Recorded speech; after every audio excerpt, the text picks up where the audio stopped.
Hey guys, how you doing? I'm Matt Gear and you're watching Matt Gear TV on YouTube. Today I've got the second part of the lesson on modal theory.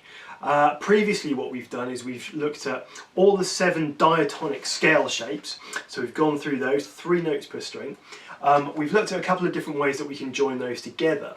And in the last video about the modes, I started telling you how the modes are actually constructed in terms of the intervals between the individual notes. So starting with the major scale, the Ionian mode, we saw that that was a whole step, half step, whole step, whole step, whole step, half step. And using that sequence and just extending it to infinity basically in either direction, depending on where we start, that determines the mode that we're playing in, or determines the sound of the mode that we're playing. So for example, with the Dorian mode, we were starting 1 step up, so we had a whole step, then a half step, then a whole step, whole step, whole step, half step, whole step. And that's what determined the Dorian mode. And so we covered all of that for all of the individual modes. Now, what we're going to look at this week is we're going to start looking at this, what we call the spelling of the individual modes. So what it is about the individual notes as they relate to the one of that particular scale that makes them sound the way that they do. So we've looked at this whole step, half step formula for building the modes, starting on any particular note. What we're going to do today is we're actually going to overlay all of the modes on top of each other so you can actually hear them side by side. And I'll explain what I mean about that in a minute. And what that's going to do for us is it's going to allow us to see how the modes actually differ from one another. Because it's all well and good saying, well, there's a whole step and a half step in this one and the other one's got a half step then a whole step. But what does that mean in terms of the intervals actually within the mode itself? So is it a major third or is it a minor third? Is it a major seventh or a minor seventh? And actually those are the things that the ear picks out. The ear's not picking out a whole step and a half step, it's picking out the relationship between the note that you're playing and the root, the tonal centre of that particular chord or mode. And that's what determines the modal sound. So we're going to have a look at that today. So what I've done to help out with this is I've just looped a G. So we're going to do everything in G again today. However, rather than playing the G diatonic, so G Ionian, then A Dorian, and then B Phrygian, and so on and so forth, everything's going to be G. So we're going to play G Ionian, then G Dorian, then G Phrygian. So you can hear everything relating back to this G note. We're going to turn that up a little bit. And so this G, this is the 1. So if I'm playing an Ionian mode, so a major scale over this, so unsurprisingly it will sound major, like this.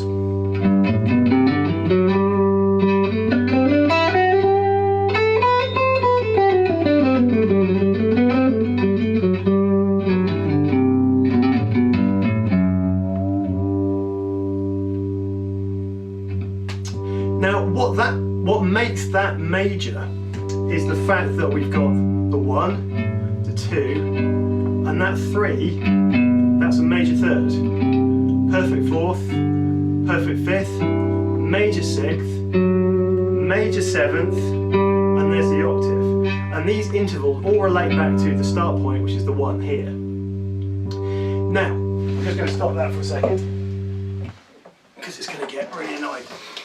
So, when we talk about the major scale, in terms of the spelling for that, you've got 7 notes, then when you get to 8 you start again from 1, and it's 1, 2, 3, 4, 5, 6, 7. That's the major scale.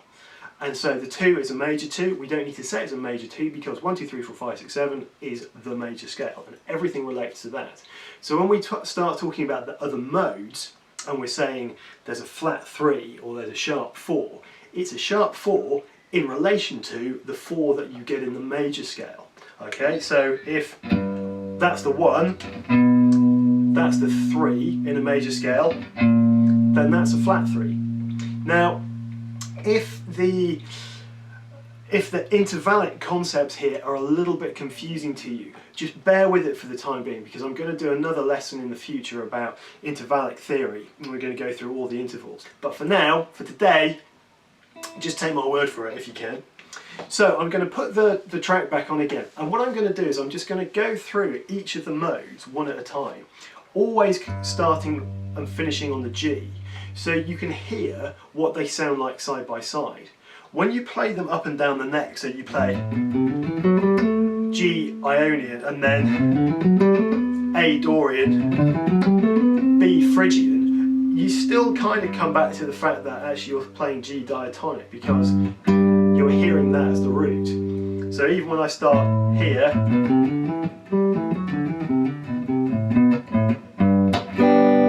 back to G major, everything becomes G major.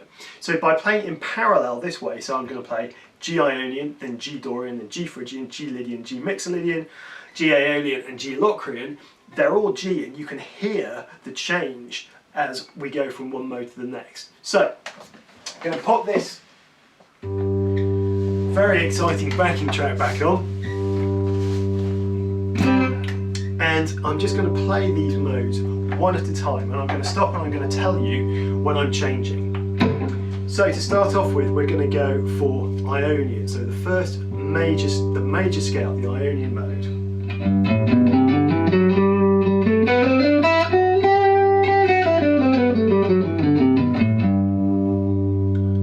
Okay, so now the Dorian mode.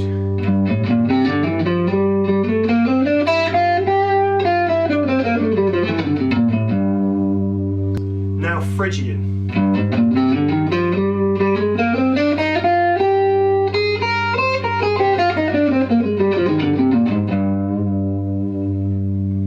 Now Lydian.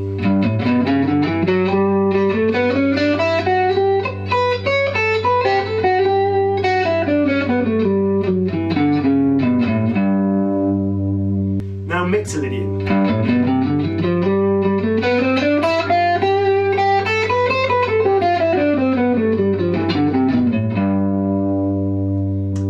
Now Aeolian, which is the natural minor scale.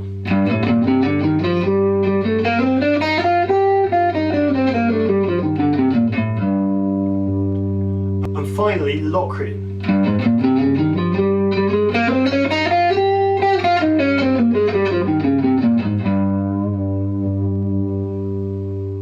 So hopefully, as I went through each of those modes, you can hear the flavour of the sound changes, because the intervals within the mode, within the scale, as they relate back to the one, are different. So what I'm going to do now, I've turned the backing track off, and I'm just going to go through each one of these in turn and explain what the differences are as they relate back to the major scale. Now remember, the modes, as I've said before, are only modes when you're playing them over a chordal progression or over a tonal centre, or you indicate a tonal centre. Strictly speaking, you don't have to play it over a backing track, but you need to understand the intervals that you need to emphasise to indicate the fact that you are actually playing a mode rather than just a whole bunch of notes one after the other. So if we look at the Ionian again, just to get the major sound back in your head, the Ionian mode. So 1, 2, 3, 4, 5, 6, 7. So that's G Ionian. And bear in mind with all of these, when I switch to the Dorian, G Dorian, looking back to the lessons that we had before, G Dorian, if I want to play the G Dorian mode, I can play F Ionian, because it's the same thing. We're now playing F diatonic scale, but over a G note, because when I play a G Dorian shape, or when I play an F Ionian shape over a G chord, I'm playing G Dorian. Okay, so this is sort of the shapes that we've looked at before, and I'm going to go into more detail on how you apply the modes in the lesson after this. So we've got, I'm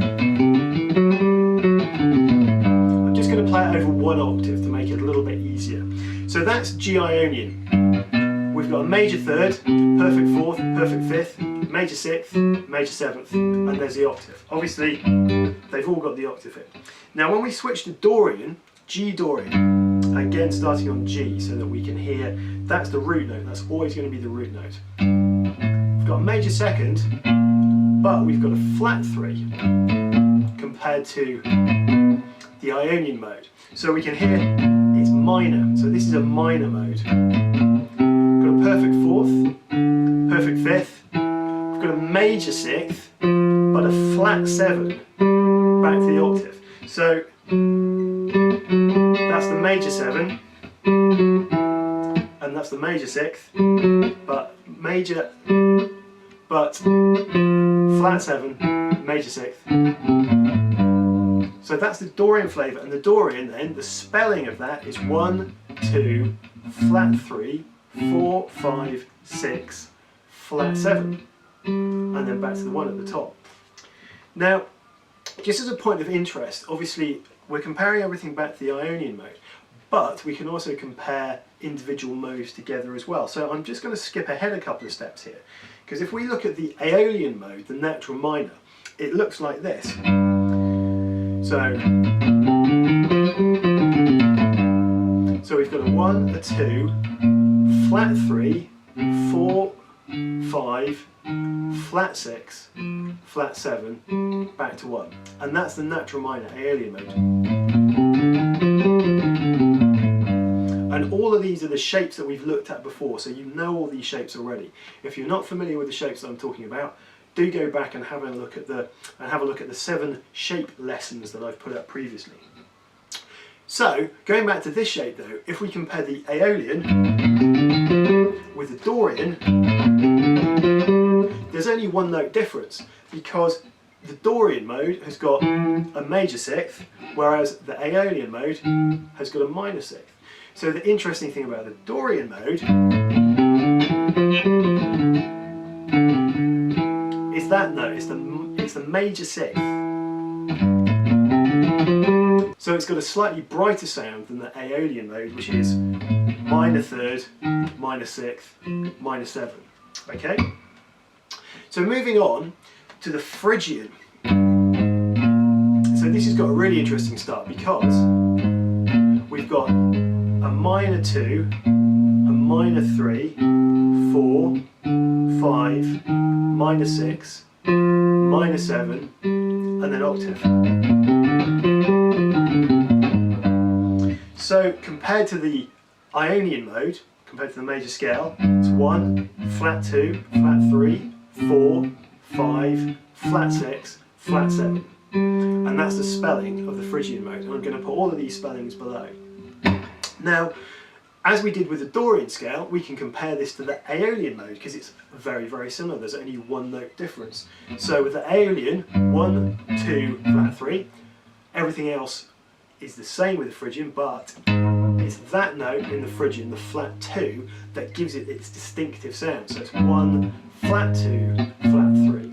So the Phrygian mode is the same as the Aeolian, but with a flattened second. And it's that flat 2 that gives it the sort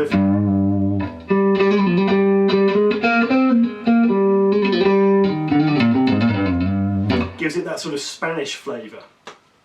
Okay, so moving on to the next one, Lydian. And all of those that we've just done, by the way, the Dorian, the Phrygian and the Aeolian, they're all minor modes.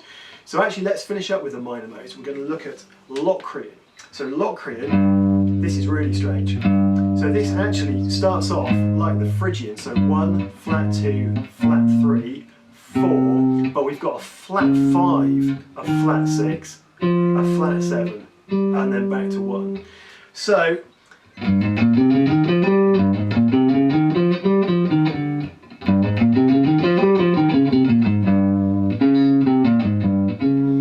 it's the flat 5 in the Locrian mode that distinguishes it from the Phrygian and from the Aeolian. So you could call it the Phrygian mode with a flat 5, or an Aeolian mode with a flat 2 and a flat 5. Locrian's probably not a mode that you'd use that much, because it does sound really strange. It's the sort of thing that probably mainly only gets used in sort of really heavy metal.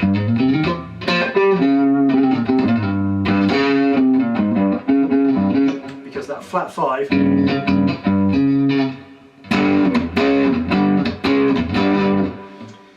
The Diablo in Musica.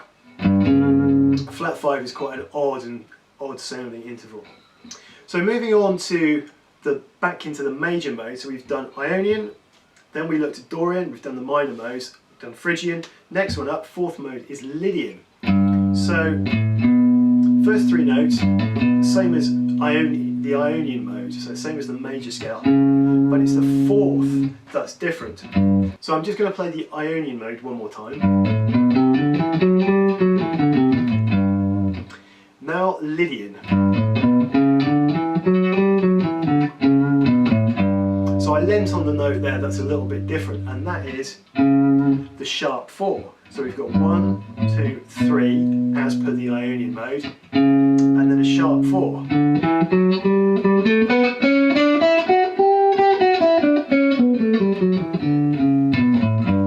Which gives the Lydian mode quite a spacey, futuristic feel.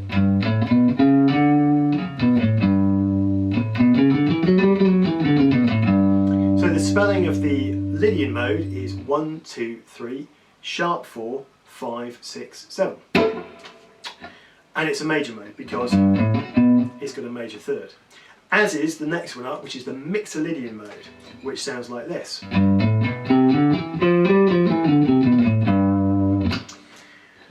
Now the first 6 notes here are all the same as the Ionian mode. So we've got 1, 2, 3, 4, 5, 6. But then it differs from the Ionian mode because we've got a flat 7. So rather than which we'd have in the Ionian mode, we've got that flat 7. And that's the unique sound of Mixolydian. So the spelling of Mixolydian is 1, 2, 3, 4, 5, flat 7, and then back to 1 again. And that compared to the very bright, very cheerful sound of the major scale, or the Ionian mode rather, the Mixolydian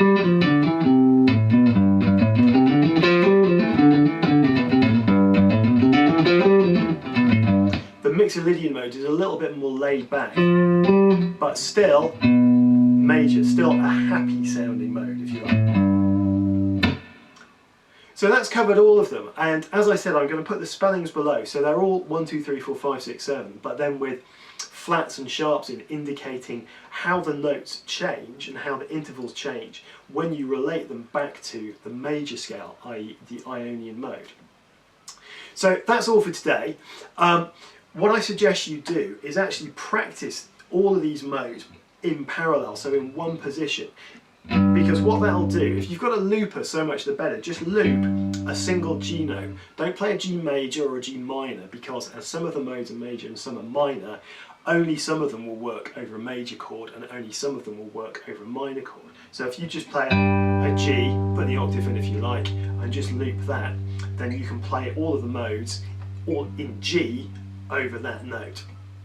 If you haven't got a looper, it doesn't really matter, because what you can still do is you can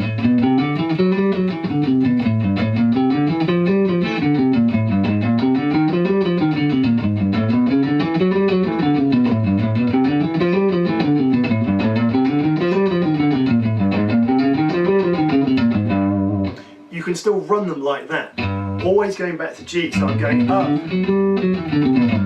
up and down G Ionian, then up and down G Dorian, then up and down G Phrygian, and so on and so forth. And I was just doing it 1 octave there just for speed really, and just so I can show you quickly, but obviously you can play them all across the fretboard, up and down. And what that'll do is that'll actually, it's a good drill for the fingers, 3 notes per string practice as well, but it'll actually start to enable you to compare and contrast the different modes one next to the other. Because when you play G Ionian, then A Dorian, then B Phrygian, you're actually not getting a comparative feel. You're not going, well, what does the Dorian sound like next to the Ionian? What does Phrygian sound like next to the Dorian? What do they sound, what's Phrygian sound like next to Ionian? Whereas when you're always playing, always starting on that G, or an A or a B, or wherever you want to start, your familiarising yourself with that sound, because they've all got the same tonal centre. Okay, so that's it. If you've got any questions, do let me know. Just stick a comment below. As I said, in the next couple of weeks, I'm going to be putting a lesson up which is going to have more on the application of the modes. So, you know, if you said, I want to play Dorian, how do you do that? Or I've got this chord progression, what should I play over it? So we're going to look at that in a little bit more detail. But for now, that's everything from me. If you've enjoyed this, tell your friends, subscribe. Thanks very much. If you subscribed already, thank you again. And do lots of practice. So anyway, I've been Matt Gear, this has been Matt Gear TV. You guys take it easy, and I will see you next time. Cheers.